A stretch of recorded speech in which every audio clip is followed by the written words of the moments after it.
Just a quick video, how to make an adapter cable to go from a NEMA 1450 plug outlet over to a standard plug, a US plug for your EVSE charger, whether it's for your plug-in hybrid or battery EV.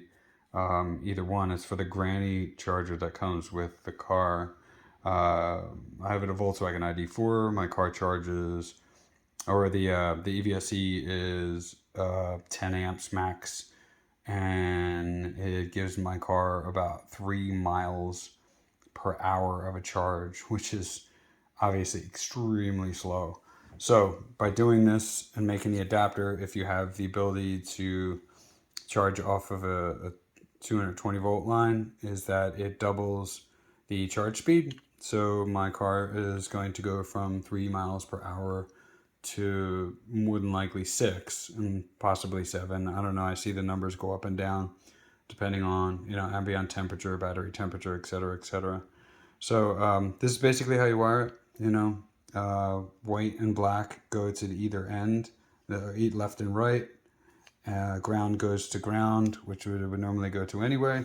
And obviously, since it's a 3-wire, you're omitting the common leg of the connection.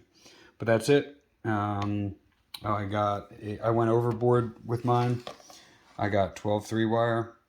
I went online, looked up all the ratings, and it seems as though as long as you're keeping the cable short, 14 3-wire is completely fine, since it's only 10 amps, at least for my Volkswagen chargers, 10 amps. I think the Chevy Bolt is a 12 amp charger, but once again, still falls into that 15 amp rating for 14 3-wire. Like I said, I just went overboard because nothing gets hurt. Nothing hurts going a little overboard.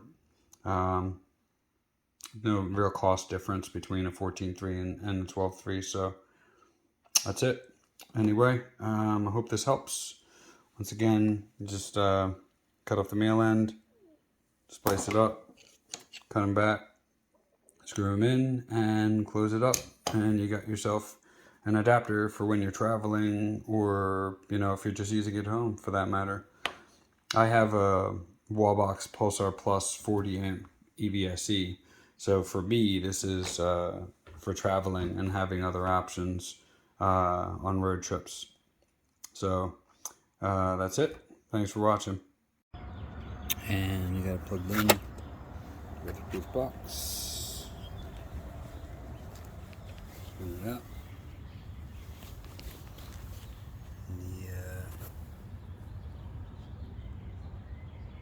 It's charging just fine.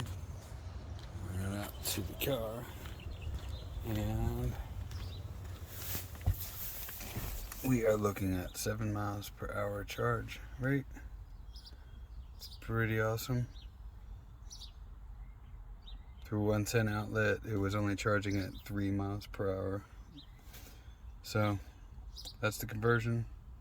It's working completely fine, and I'm pretty happy with the new flexibility to be able to plug in the granny charger and double up on the speed of charge.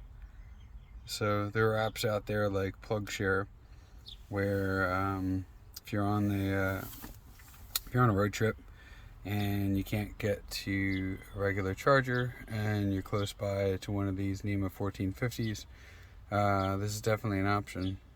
So even if you're just using it at home, you just want to grab the quick charge, you know what I mean? This is another way to go. But there you have it.